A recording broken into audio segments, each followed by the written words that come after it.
नमस्कार, India news business देख रहे हैं आप और मैं हूं आपके साथ गौरव सिंह सेंगर। जापान की डिस्को कॉर्प अपने क्लाइंट को सपोर्ट करने के लिए इंडिया में अपना एक सेंटर डेवलप करने जा रही है। साथ ही कंपनी का जो ऑब्जेक्टिव है वो अपने देश की सेमीकंडक्टर इंडस्ट्री को सपोर्ट करने के लिए एक मार्केट बेस तैयार करने का है।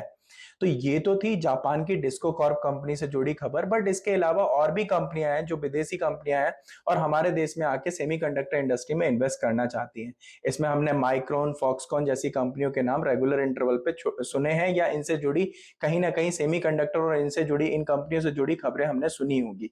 तो क्या वजह है कि ये जो इंडस्ट्री है, सेमीकंडक्टर इंडस्ट्री है, इन कंपनीज की नजर में इंडिया एक फेवरेट डेस्टिनेशन बना हुआ है और इंडिया में ये कंपनियां आकर इन्वेस्ट करना प्रेफर कर रही हैं। तो हम समझेंगे कि क्या ऐसी वजह रही है जिनके वजह से ये कंपनियां जो है वो हमारे देश में आकर इन्वेस्ट करना प्रेफर कर रही हैं। तो इससे पहले हमें समझना ये जरूरी है कि सेमीकंडक्टर इंडस्ट्री का क्या स्कोप है और क्या रोल है। तो ये चीज तो हम बड़े आसानी से समझ सकते हैं कि जैसे जैसे आर्टिफिशियल इंटेलिजेंस टेक्नोलॉजी अपग्रेडेशन हो रहा है, तो टेलीकम्युनिकेशन इंडस्ट्रीज की बात की जाए या ऑटोमोबाइल इंडस्ट्री की बात की जाए या हेल्थ केयर सेंटर्स की बात की जाए या हेल्थ केयर इंडस्ट्रीज की बात की जाए, तो इन सारी इंडस्ट्रीज में जो सेमीकंडक्टर है उसकी डिमांड बट ऑब्वियस है कि बढ़ने ही वाली है।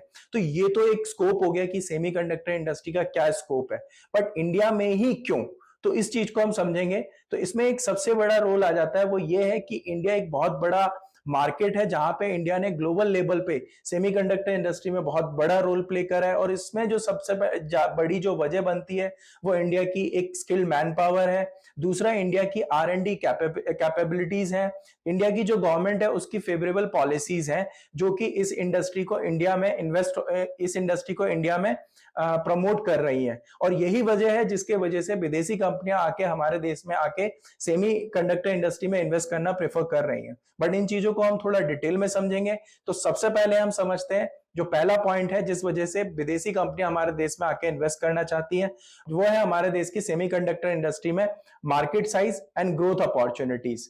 तो जब हम मार्केट साइज की बात करते हैं तो हम इस बात का अंदाजा ऐसे ही लगा सकते हैं कि IESA यानी कि इंडिया इलेक्ट्रॉनिक सेमीकंडक्टर एसोसिएशन के अकॉर्डिंग अगर बात की जाए तो बाय द ईयर 2029 इंडिया ने लगभग $22.7 बिलियन का बिजनेस किया था।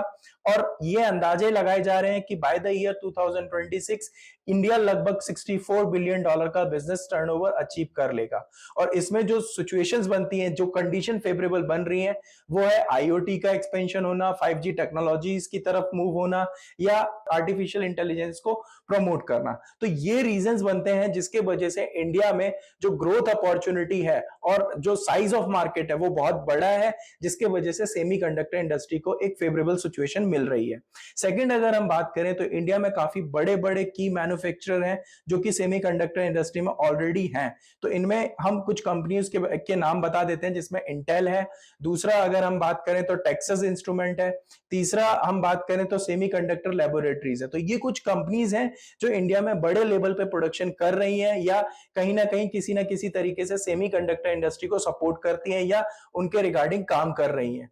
इसके अलावा अगर हम बात करें तो इंडिया का जो रिसर्च एंड डेवलपमेंट है उसमें जो इंडिया के जो एफर्ट्स हैं वो बहुत ज्यादा हैं। जैसे कि इंडिया की जो सेमीकंडक्टर इंडस्ट्री है इसमें जो रिसर्च एंड डेवलपमेंट है वो इंडिया की गवर्नमेंट की बात की जाए या प्राइवेट कंपनीज की बात की जाए, ये रेगुलर इंटरवल पे इसमें कुछ ना कुछ इनोवेटिव कर रही हैं, कुछ ना कुछ नया कर रही हैं।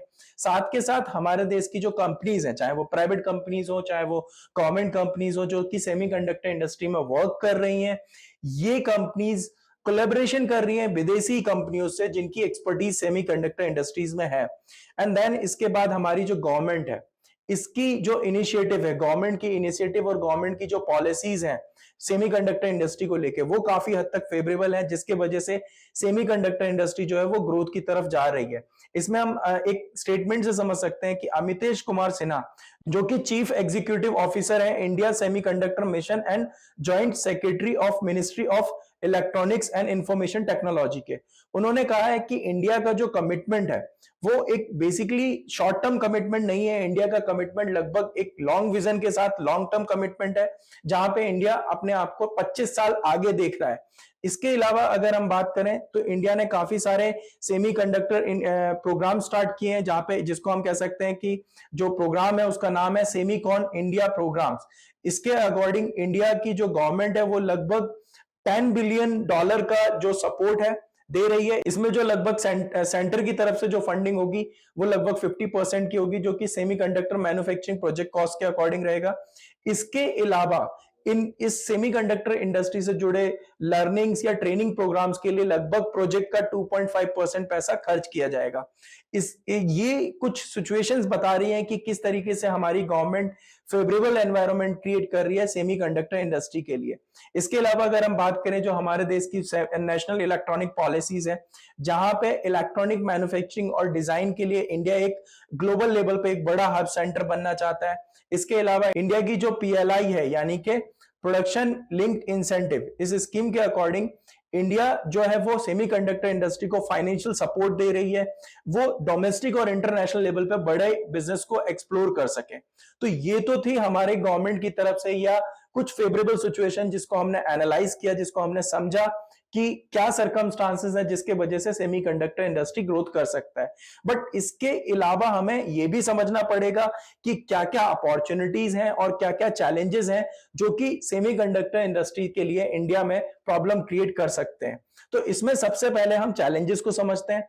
तो जो चैलेंज है वो ये है कि इंडिया का जो इंफ्रास्ट्रक्चर है, अब सेमीकंडक्टर इंडस्ट्री को power and water supply regular interval पे चाहिए, जिसमें इंडिया का जो ये इंफ्रास्ट्रक्चर है वो बहुत मजबूत होना बहुत ज्यादा जरूरी है। इसके अलावा हमें चाहिए स्किल्ड वर्कफोर्स। स्किल्ड वर्कफोर्स का मतलब क्या है कि यहाँ पे जो इंडस्ट्रियल रिक्वायरमेंट है, सेमीकंडक्टर इंडस्ट्री की जो इंडस्ट्रियल रिक्वायरमेंट है, हमें उस लेवल की मैन पावर सप्लाई देनी पड़ेगी। ये दूसरा चैलेंज हो सकता है। तीसरा जो चैलेंज है वो है कि जो सेमीकंडक्टर इंडस्ट्री है, ये कैपिटल इंटेंसिव अप्रोच की तरफ जाती है। यहाँ पे ह्यूज कैपिटल इन्वेस्टमेंट होता है। तो ये जो ह्यूज कैपिटल इन्वेस्टमेंट है, इसमें फंडिंग सपोर्ट जो है वो बड़े लेवल पे इंडस्ट्रीज को चाहिए होगा। अब हम बात करते हैं अपॉर्चुनिटीज की कि क्या है अपॉर्चुनिटीज। अभी जस्ट जो चीजें हमने समझी ये तो थे चैलेंजेस, अब बात करेंगे हम अपॉर्चुनिटीज की। तो जो अपॉर्चुनिटीज है इसमें सबसे पहले है हमारा डोमेस्टिक डिमांड।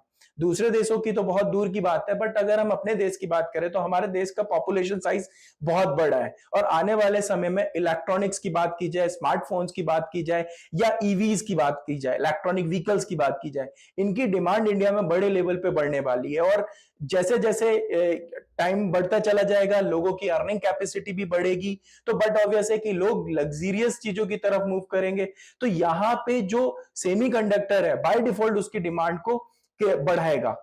ये तो थे चैलेंजेस। नाउ अब हम ये समझेंगे कि क्या क्या अपॉर्चुनिटीज हैं जो कि इंडिया में सेमीकंडक्टर इंडस्ट्रीज को बढ़ावा दे सकता है। तो इसमें सबसे पहला पॉइंट आता है इंडिया की डोमेस्टिक डिमांड। क्योंकि हम सब जानते हैं कि India world largest population country है और आने वाले समय में जैसे जैसे इकोनॉमिक ग्रोथ होगा तो बट ऑब्वियस है लोगों की अर्निंग कैपेसिटी बढ़ेगी। तो इसमें लग्जरियस प्रोडक्ट की और नेसेसिटी प्रोडक्ट्स की दोनों की डिमांड बढ़ने वाली है। तो जब इन दोनों की डिमांड बढ़ेगी तो इंडिया का जो कंज्यूमर इलेक्ट्रॉनिक्स प्रोडक्ट्स है उनकी भी डिमांड बढ़ेगी। इसके अलावा हम बात करें ईवीज की तो इनकी भी डिमांड बढ़ने वाली है। टेक्नोलॉजी डेफिनेटली डिमांड बढ़ेगी। तो जब इन सारी सिचुएशंस में डिमांड बढ़ रही है तो बट ऑब्वियस है कि सेमीकंडक्टर इंडस्ट्री की भी डिमांड बढ़ेगी, क्योंकि सेमीकंडक्टर जैसे प्रोडक्ट्स की भी जो यूज है वो इन्हीं चीजों में यूज होता है, ईवीज में यूज होता है, टेलीकम्युनिकेशन इंडस्ट्रीज में यूज होता है, टेक्नोलॉजी वगैरह जैसी जो भी टेक्नोलॉजीज हैं उनमें भी इसका यूज होता है। तो ये डिमांड बढ़ाएगा और जब ये डिमांड बढ़ाएगा तो सेमीकंडक्टर इंडस्ट्री की ग्रोथ होने वाली है। दूसरा अगर हम बात करें कि एक एक्सपोर्ट पोटेंशियल जनरेट होता है, क्योंकि वर्ल्ड में इंडिया एक ऐसी कंट्री है जिसके पास जो एक मैन पावर है वो बहुत चीपर अवेलेबल होती है। और दूसरा ये है कि जो प्रोडक्ट की जो कॉस्ट है वो इंडिया में काफी चीपर हो सकती है, जिसकी वजह से हम एक इंटरनेशनल लेवल पे बड़े लेवल पे एक्सपोर्ट कर सकते हैं सेमीकंडक्टर को। तो ये कुछ सिचुएशंस बनती हैं जिनके वजह से हमारे देश में सेमीकंडक्टर इंडस्ट्री को हम और अच्छे से आगे लेके जा सकते हैं और ये हमारे लिए एक बड़ी अपॉर्चुनिटी का काम करेगा। तो फाइनली अगर हम समझें, हम जो ये सिग्नल्स देख रहे हैं कि विदेशी कंपनियां आके हमारे देश की सेमीकंडक्टर इंडस्ट्री में इन्वेस्ट कर रही हैं और इंडिया अगर अपनी प्रॉब्लम्स को करेक्ट कर ले, जिसमें हमने बात करी जैसे इंफ्रास्ट्रक्चर चैलेंजेस हो गए, या हम बात करते हैं गवर्नमेंट की कुछ पॉलिसीज हैं, अगर उन पे फोकस किया जाए, इसके अलावा जो मैन पावर है उस पर फोकस किया जाए, अपने एक्सपोर्ट फैसिलिटी एक्सपोर्ट के सिस्टम को और अच्छा किया जाए, तो अगर हम इन सारी चीजों को सुधारते हैं और इंडिया अपने चैलेंजेस, जो जिन चैलेंजेस की हमने बात की, उन चैलेंजेस को करेक्ट करता है और जो अपॉर्चुनिटीज हैं उन पे फोकस करे, तो आने वाले समय में इंडिया जो है वो एक सेमीकंडक्टर इंडस्ट्री में और अपना एक रेपुटेशन डेवलप कर लेगा और बड़े लेवल पे इंडिया में सेमीकंडक्टर इंडस्ट्री में डेवलपमेंट होगा। तो ये थी कुछ इंफॉर्मेशन जिसमें हमने समझा कि क्यों इंडिया एक फेवरेट डेजिग्नेशन बना हुआ है जहां पे विदेशी कंपनियां हमारे देश में आके सेमीकंडक्टर इंडस्ट्री में इन्वेस्ट करना प्रेफर कर रही हैं। तो ऐसी ही जानकारी और इंफॉर्मेशन के लिए बने रहिए इंडिया न्यूज बिजनेस के साथ।